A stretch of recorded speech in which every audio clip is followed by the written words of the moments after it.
माँ जब जयराम बाटी से जाती तो कभी कभी मुझे भी साथ ले जाती। एक बार वे जयराम बाटी से कोलकाता लौट रही थी। हम बैलगाड़ी से कुआलपाड़ा होकर विष्णुपुर जा रहे थे। सहसा मेरे मन में माँ का वास्तविक स्वरूप देखने की तीव्र इच्छा हुई। माँ एक जगह बैलगाड़ी रुकवाकर वृक्ष के नीचे विश्राम करने लगी। एकांत देखकर मैंने माँ से कहा, माँ आप मुझे पुत्र की भांति स्नेह करती है। आपकी कृपा से ही मैं पत्नी पुत्र कन्या के साथ जीवित हूँ। आप सारे दुख और विपत्तियों से मेरी रक्षा करती है। तथापि मेरी एक इच्छा अतृप्त है। यदि आप उसे भी पूरी कर दे तो मेरी सारी कामनाएं पूर्ण हो जाएगी। माँ के पूछने पर मैं बोला, मेरी अंतिम इच्छा आपका सच्चा स्वरूप देखने की है। परंतु माँ बिल्कुल भी राजी नहीं हुई। बहुत अनुनय विनय के बाद वे अन्मनस्क होकर अन्य लोगों से बोली, तुम लोग जरा हट जाओ, इसके साथ मुझे कुछ बातें करनी है। फिर मुझसे बोली, केवल तू ही देखेगा, उनमें से कोई नहीं देख सकेगा। परंतु मेरा वास्तविक रूप देखकर भयभीत मत होना, और जो कुछ भी देखेगा, जितने दिन मेरी शरीर रहेगी किसी से कहना भी नहीं। इतना कहकर माँ ने मेरे समक्ष अपनी पूर्ति जगधात्री मूर्ति प्रकट की। माँ की वह दिव्य ज्योतिर्मयी मूर्ति देखकर मैं भय से बिल्कुल जड़ीभूत हो गया। माँ के शरीर से ज्योति निकल रही थी। उस ज्योति से चारों ओर आलोक फैल गया था। तीव्र प्रकाश की ज्योति से मेरे नेत्र चौंधिया उठे थे। इसी बीच मैंने माँ के दोनों ओर जया विजया को देखा। मेरा शरीर थर थर काँपने लगा। काँप कपी थम ही नहीं रही थी। मैं सीधा खड़ा भी नहीं हो पा रहा था। माँ के चरणों में गिर पड़ा। माँ अपना जगधात्री रूप संवरण कर मानवीय रूप में मेरे शरीर पर हाथ फेरने लगी। धीरे धीरे मेरी कंपकपी थमी। इसके बाद माँ बोली, जो कुछ देखा उसे जब तक मेरा शरीर है तब तक किसी से ना कहना। मैंने पूछा, आपकी जया विजया कौन है? माँ ने कहा, गुलाब और योगिन। माँ के देह त्याग के काफ़ी दिनों बाद रासबिहारी महाराज स्वामी आरूपानंद से मैंने एक अन्य घटना भी सुनी थी। रासबिहारी महाराज माँ के सेवक थे। माँ उनसे बड़ा स्नेह करती थी। जयराम बाटी में एक दिन रासबिहारी महाराज ने बड़ी क्षोभ के साथ माँ से कहा, माँ क्या मेरा जीवन ऐसे ही मकान बनवाते, बाजार करते और हिसाब लिखते ही बीत जाएगा? यह सब करके मेरा क्या होगा? माँ ने शांत स्वर में कहा, तो बेटा बोलो और क्या करोगे? इस बार नरेंद्र स्वामी जी यही सब करके उन्हें पाने का पथ बना गया है। उनकी उपासना समझकर निष्काम भाव से ये सब कार्य करने से ही मुक्ति हो जाएगी। तुम और क्या करना चाहते हो? तपस्या करना चाहते हो? हिमालय जाना चाहते हो? वहाँ जाकर देखोगे कि साधु लोग एक रोटी या एक कंबल के लिए आपस में झगड़ रहे हैं। पहाड़ जंगल में जाकर आंखें मूंदने से ही क्या भगवान तुम्हारे सामने प्रकट हो जाएंगे? नरेंद्र ने उनसे भी श्रेष्ठ मार्ग की व्यवस्था की है। इसकी कोई तुलना नहीं है। बस उनका काम समझकर, उनकी सेवा मानकर काम करो। और तुम जो कुछ कर रहे हो यह सब तो मेरा काम है। सुन रहे हो रासबिहारी? जरा मेरी ओर देखो।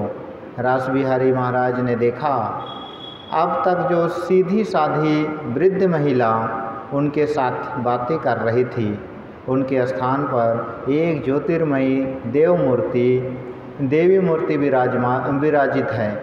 चारों ओर ज्योति की बाढ़ आ गई है। रासबिहारी महाराज दोबारा उस मूर्ति की ओर देख नहीं सके। भय विस्मय से उन्होंने माँ का वही जाना पहचाना स्वर सुना। वे कह रही थी, यह क्या रासबिहारी, तुम्हें क्या हुआ? आंखें क्यों बंद कर ली? देखो देखो। रासबिहारी महाराज ने आंखें खोलकर देखा। वही पहले वाली माँ अपना चिर परिचित चेहरा लिए उनके सामने बैठी है। उनके मुख पर वही सुपरिचित मधुर हंसी थी।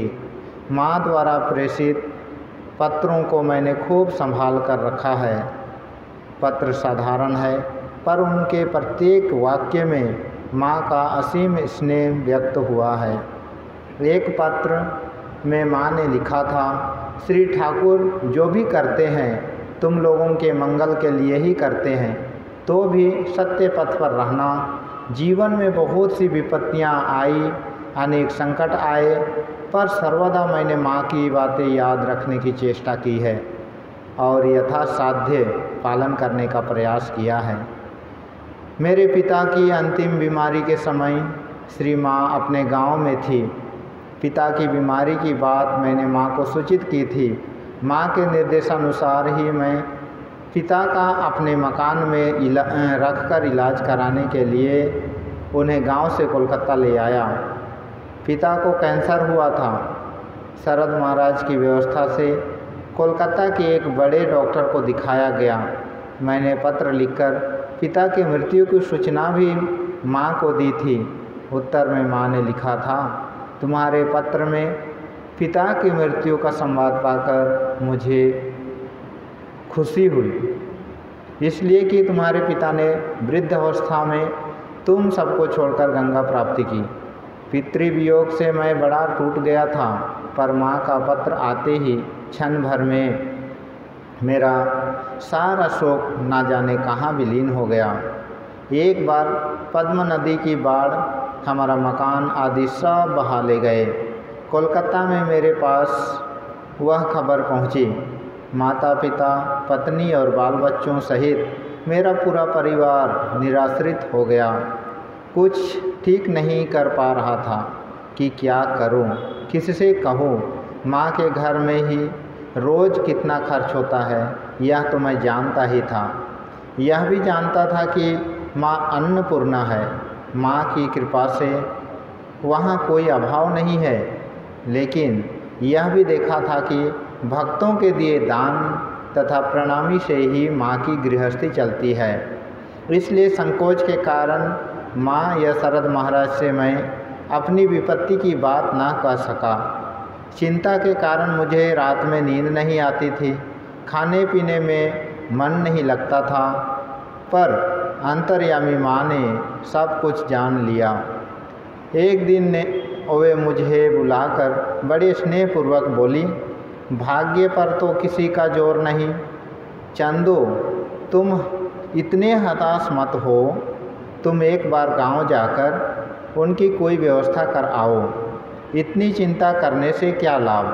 खाना पीना क्यों बंद कर दिया है? माँ की बातें सुनकर मेरे नेत्रों से झरझर आंसू बहने लगे। मैंने कहा, लेकिन माँ, मैं वहाँ जाकर क्या करूँगा? घर द्वार तो सब बह गया है। कुछ व्यवस्था करने के लिए तो बहुत पैसे चाहिए।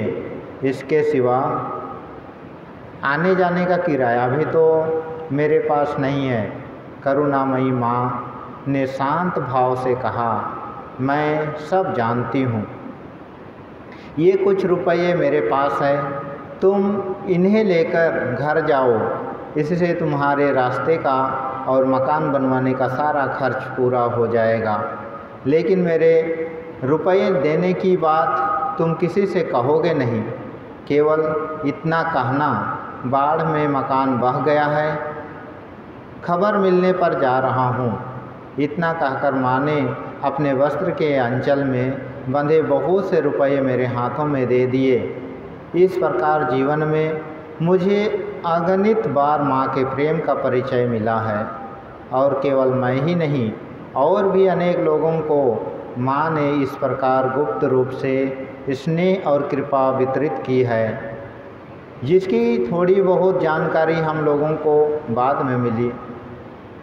एक दिन मैं देवव्रत महाराज स्वामी प्रज्ञानंद के साथ गंगा स्नान को जा रहा था। अचानक सुधीर महाराज स्वामी शुद्धानंद ने मुझसे कहा, चंदू, तुम तो माँ के पास कभी भी जा सकते हो, माँ भी तुमसे बहुत स्नेह करती है। एक बात बताता हूँ, क्या तुम माँ से कह सकोगे? मैंने कहा, निश्चय ही, बोलिए क्या कहना होगा। सुधीर महाराज ने कहा, ज़्यादा कुछ नहीं, केवल एक छोटी सी बात है, क्या माँ से जाकर कह सकोगे, माँ मुझे मुक्ति चाहिए। मैंने कहा, अभी कहाँ आता हूँ। मैं दौड़कर ऊपर माँ के कमरे में गया। जाकर देखा माँ पूजा कर रही थी। मैं कितनी ही बार उनके कमरे में गया हूँ, लेकिन आज पूजा रत माँ को देखकर मुझे बड़ा भय लगने लगा। मेरा पूरा शरीर कांपने लगा। सोचने लगा कि कमरे से बाहर निकल जाऊँ, पर मेरे शरीर में इतनी शक्ति भी नहीं थी। पैर थर-थर काँप रहे थे। गला सूख कर काठ हो गया था और पसीने में नहा गया था। माँ सहसा मेरी ओर उन्मुख हुई। इशारे से पूछा, कुछ कहना है? मेरे गले से कोई आवाज़ नहीं निकली। माँ ने दोबारा संकेत से पूछा, कुछ कहने आए थे? अनजाने ही मेरे मुख से निकल गया, प्रसाद। माँ ने उंगली से चरपाई के नीचे तस्तरी में रखे प्रसाद की ओर संकेत किया और फिर पूजा करने लगी।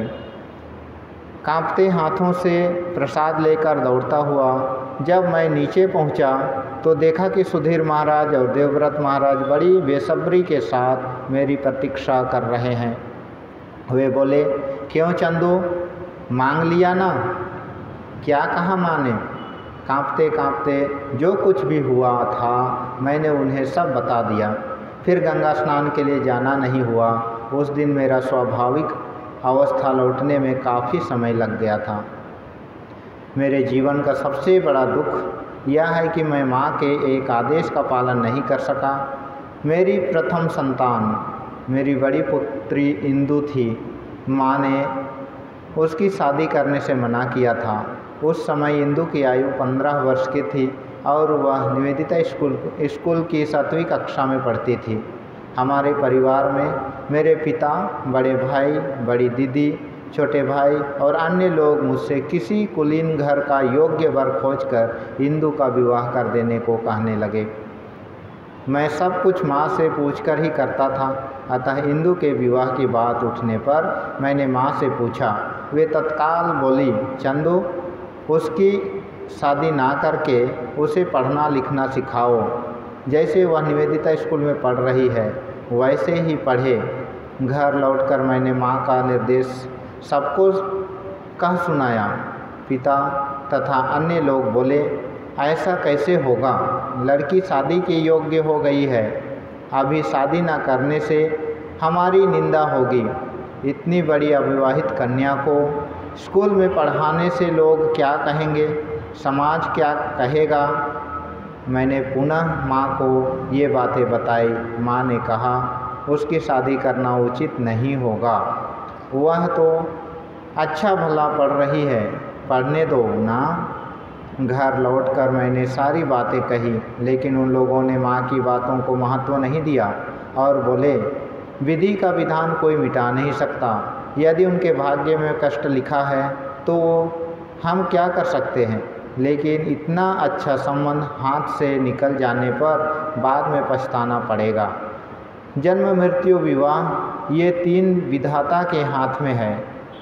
हम लोग भला कौन होते हैं? विधाता का जैसा विधान, उसके भाग्य में सुख रहने पर सुख मिलेगा, दुख रहने पर दुख। भाग्य में जो होगा वही होगा। नियति को कौन बदल सकता है? लड़की 15 साल की हो गई। इतने दिनों तक अविवाहित रहना, यही तुमने इतने दिन अविवाहित रखना, यही तुम्हारा बड़ा अनुचित कार्य है। विवाह न करके अविवाहित सुंदरी कन्या घर में रखने पर यदि कुछ अनहोनी घट जाए तो क्या करोगे? उनकी बातें सुनकर मेरी बुद्धि भ्रमित हो गई। एक और इष्ट रूपी उन गुरु की मनाही जो जीवन मरण तथा मुक्ति की निश्वास है, और दूसरी ओर पिता, चाचा, दीदी, भाई तथा समाज की वक्र दृष्टि। अंततः उनके दबाव में आकर मैंने कन्या को उनकी नियति के हाथों में सौंप दिया। यही मेरी सबसे बड़ी भूल थी और उसी की कीमत मुझे आज भी चुकानी पड़ रही है। विवाह के कुछ वर्ष बाद ही मेरी पुत्री विधवा हो गई।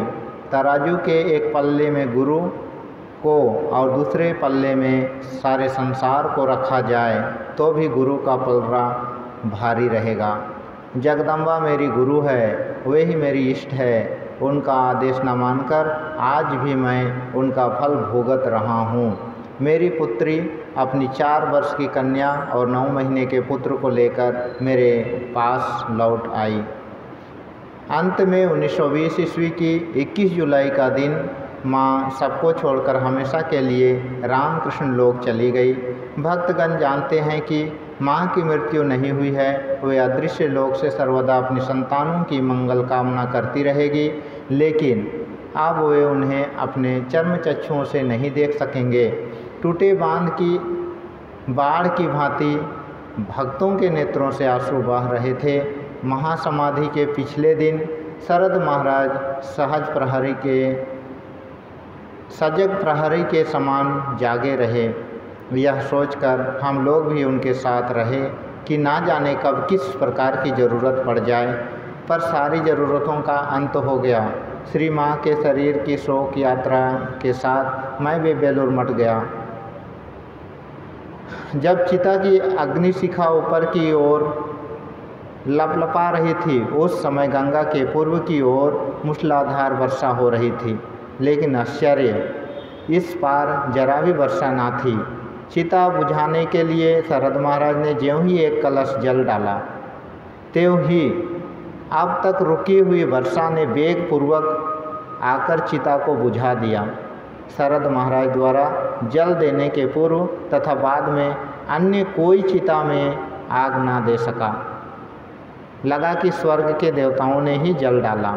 माँ के बाद मेरी सर्वाधिक भक्ति शरद महाराज के प्रति थी।